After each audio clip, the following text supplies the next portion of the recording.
Good morning, students. Today we will study about the interconversion of states of matter. But before that, let us take a look at this picture.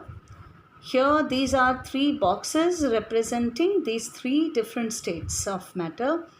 The first one, solid, this is liquid state, and this is gas or the gaseous state. So here, what is the difference that you observe in these pictures? So if you ask the difference, you can easily say that it is the arrangement of the particles in these three different boxes. Okay. So here the particles are very close to each other. You can see here they are so close to each other, tightly packed together without any space, hardly any space between these particles. In this state, you will see the particles are little far apart from each other, and there is some space between these particles also. In the gaseous state, you'll see that the particles are very far from each other, and there is a large interparticle space. The space is called the interparticle space, that is the space between the particles. So we can say that there is a difference in the arrangement of these particles, and it is this difference in the arrangement of particles that we have these different states, or it is this interparticle space which is responsible for the existence of these different states of matter. Along with interparticle space, it is the interparticle force of attraction also which is responsible for the occurrence of these three different states. So we will be studying about interconversion, that is interchange, that is converting one state of matter to the other. So how can we bring about these interconversion of the states of matter, and what are the processes involved, and what are the processes called, about the interconversion. So all that we will study through these slides. Here we have the first one, an introduction to interconversion of states of matter. You can see here the solid changing to liquid and liquid changing to gas and vice versa. That is gas changing to liquid and liquid changing to solid. So here there is a definition and explanation that matter can change from one form to another form, that is from solids to liquid and from liquids to gases. The phenomenon of the change of matter from one state to another and back to the original state is known as interconversion of the states of matter. So this is the definition, or this is how we can explain interconversion or interchange of states of matter. Then what are the conditions which bring about this interconversion? So there are these two main conditions: change in temperature and change in pressure. By change we mean either increasing or decreasing. Change in temperature means either by increasing the temperature or by decreasing the temperature. Same goes with change in pressure, either increasing the pressure or decreasing the pressure.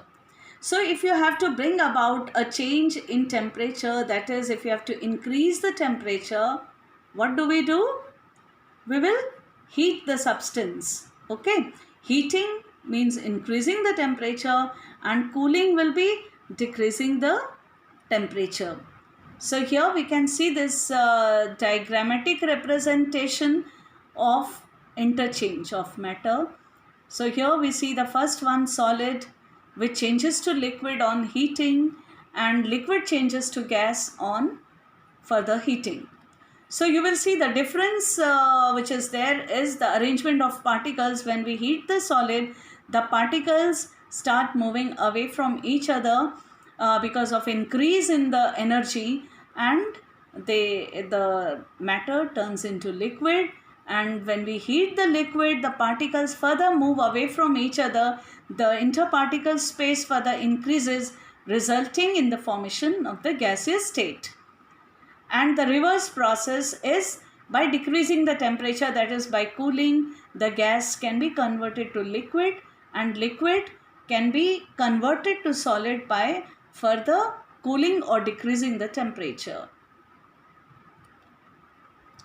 Now here again it explains the same thing. Change of solid to liquid and liquid to gas is brought about by increase in temperature, and the change of gas to liquid and liquid to solid can be brought about by decreasing the temperature. Now here these are the different processes involved in the changing of the states of matter. So here we can see the process and the change. So freezing, which is a very common, you must be familiar with the term freezing. So it is the change of liquid to solid state. Next is vaporization or boiling. This is the change of liquid to gas. Condensation, change of gas to liquid. Sublimation, change of solid to gas. Now here I would like to tell you that generally a solid state first changes to liquid and then the liquid changes to gas and vice versa. But sublimation is a process in which the solids change directly to the gas, to the gaseous state without undergoing the liquid state, and vice versa on cooling. Then next is deposition, that is change of gas to solid. Then fusion, which is also called melting. Fusion is the change of solid to liquid. Here again, this is another depiction of the change, the different processes. So you can see it is indicated by these arrow marks. Solid changes to liquid, that is called fusion or melting. Liquid changes to gas, which is called vaporization. Then change of gas to solid. If it is a direct change of gas to solid without the liquid state, then it is called sublimation. Then change of liquid to solid is also called solidification, and change of gas to liquid is also called condensation. Then here again you can see another view of these processes. Solid, it changes to liquid, or we can say it is liquefying or melting, okay, and liquid changes to gas, which can be called boiling, vaporizing or evaporating. So here we can also call it evaporation, because evaporation also is a process where liquid changes to gas. Then if you see the reverse processes, the gas turns into liquid, which is called condensing or liquefying. Then liquid changes to solid, which is also called freezing or solidifying. Here on the top you will see subliming, which is the process of sublimation, that is the process of direct conversion of solid to gas or from gas to solid. So there is no intermediate liquid state in the process of sublimation. Now here this is the experimental setup where it shows the change of water to water vapor. So here we have taken this setup where in the beaker we have taken water. Then here there is this thermometer which shows the temperature. There are the measurement scales on it, and here we are heating this water with the help of this burner. And the beaker is kept on the tripod stand on the wire gauge. So what happens when we start heating? When we start heating, the temperature will start rising and it will be shown on the thermometer. And as soon as it reaches 100 degrees Celsius, then what happens? It is the boiling point of water where water starts changing into vapors. But you will see here while carrying out this experiment that there is no further change in the temperature, even though you are heating. The burner is on, you are heating the contents of the beaker, that is you are still heating the water, but the temperature on the thermometer does not increase and it becomes constant at 100 degrees Celsius. Constant means it remains same. It does not change, okay? It becomes fixed.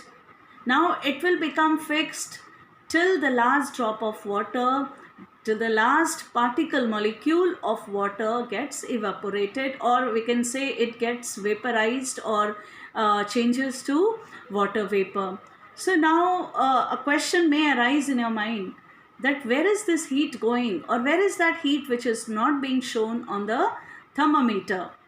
Now children, this heat is hiding, or we'll say that this is the hidden heat, and this heat, hidden heat, is called the latent heat. Latent means hidden. Now this heat is actually being consumed in overcoming the forces of attraction between the particles of water. That is, this heat is being used up in breaking the forces of attraction, the interparticle forces of attraction which bind the water molecules together. That is the reason that this heat is not shown on the thermometer, and as soon as the thermometer reading reaches 100 degrees Celsius, it becomes constant over there, and the remaining heat is used up in breaking the forces of attraction which are holding or binding these particles together. And this latent heat or the hidden heat is termed as the latent heat of vaporization, because the process taking place here is vaporization. That is the process of change of liquid to the gaseous state, or liquid to vapors. That is called vaporization, and the latent heat here is called the latent heat of vaporization. Here you can again see in this picture the liquid changing to vapor, and here this latent heat is the heat which breaks these forces of attraction between the particles of liquid. So that's all for today. We will continue with some other subtopics later on. Thank you.